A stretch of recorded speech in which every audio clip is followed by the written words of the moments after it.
Vibrate అవుతుందంటే heart beat కొట్టడం జరుగుతుంది. అంత ప్రెషర్ మనం ఇస్తేనే కరెక్ట్గా మళ్ళీ హార్ట్ అనేది రీస్టార్ట్ అవ్వడం జరుగుతుంది. సో ఫస్ట్ మనం ఎక్కడైనా పడిపోయినట్లయితే ఆ వ్యక్తిని ఫస్ట్ సీన్ సేఫ్టీ చూసుకుంటాము. సీన్ సేఫ్టీ అంటే ఆ వ్యక్తి ఉపయోగపడ్డాడా, లేదా దొంగ ఉండొచ్చా, మనం పడిపోయిన యాక్షన్ చేస్తున్నాడా, లేదా చుట్టూ ఏమైనా కరెంట్ షాక్ లాంటివి, లేదా ఎండ దెబ్బ దాకా పడిపోయాడా, అట్లాంటివన్నీ కూడా ఒకసారి మనం క్రాస్ చెక్ చేస్తాం.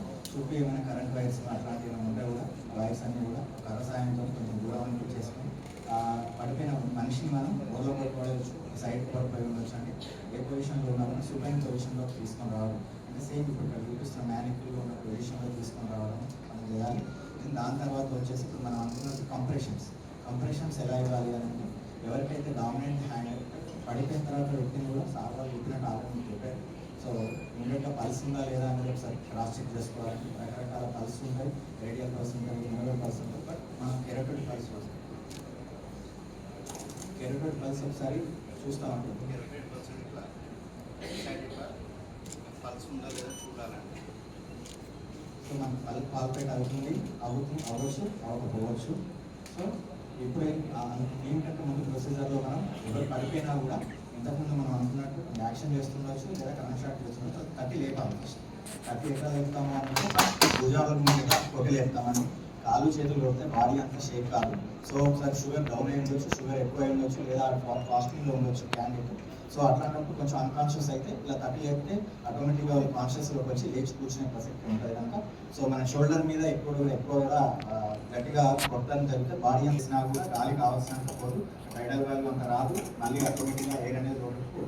సో ఒకవేళ ఏమైనా ఇబ్బంది ఉంది, మీకు అంత ఇబ్బంది అయితే మాస్క్ పెట్టుకోవచ్చు, కక్ష కూడా యూజ్ చేసుకొని ఫుల్ ఎయిర్ యూజ్ ఇట్లా 30 కంప్రెషన్స్ ఒకసారి చేస్తూ 2 బ్రీత్స్ ఇస్తే అది ఒక సైకిల్ అంటారండి. దీన్ని మనం 2 minutes వరకైనా కంటిన్యూస్ చేయాలి. మినిమం మనకు 1 minute 100 to 120 times కంప్రెషన్ అయితే కరెక్ట్ కావాల్సినంత ప్రెషర్ అనేది మనకు రావడం జరుగుతుంది. సో ఆ కంప్రెషన్ బ్రీత్ తీసుకున్నారు. ఒక మనిషి ఇప్పుడు 2 సినారియోస్ ఉండొచ్చు అండి. ఇట్లా చేస్తూ మధ్యలో మనం సార్ చెప్పినట్టు కూడా ఫస్ట్ మన అబ్బాయిని కలిసి కొట్టి లేపిన తర్వాత కూడా ఒక పర్సన్ని సెలెక్ట్ చేసుకొని అంబులెన్స్ కాల్ చేయాలి. ఎంతసేపు అని చేస్తాం మనం, లేదా మన నెక్స్ట్ ఉన్నటువంటి పర్సన్ని కూడా రెడీ చేసి పెట్టుకోవాలి, లేదా అంబులెన్స్ కాల్ చేయాలి. ఒక పర్సన్ సెలెక్ట్ చేసుకొని అంబులెన్స్ వచ్చేంత వరకు దాన్ని కంటిన్యూ చేస్తుంటామండి. సో ఇప్పుడు 30 కంప్రెషన్ బ్రీత్ అయిపోయింది, సైకిల్ అయిపోయింది. ఇప్పుడు 2 సినారియో, మనిషి అనేది లేవచ్చు లేకపోవచ్చు. ఇప్పుడు ఫస్ట్ సినారియోలో మనిషి లేవలేదు అంటే ఏం చేస్తున్నారంటే ఇంకా కంటిన్యూగా తన స్పృహలోకి వచ్చేంత వరకు కూడా సిపిఆర్ చేస్తున్నారు.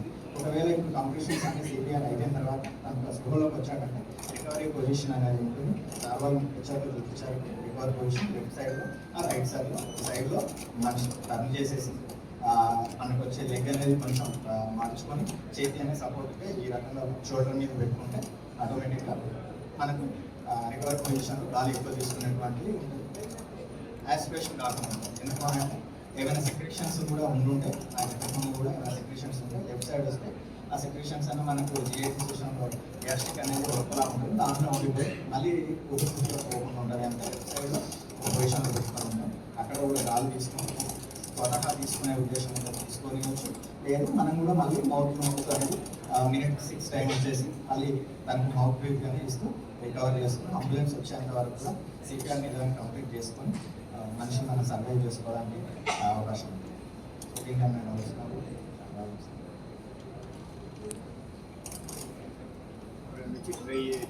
Thank you.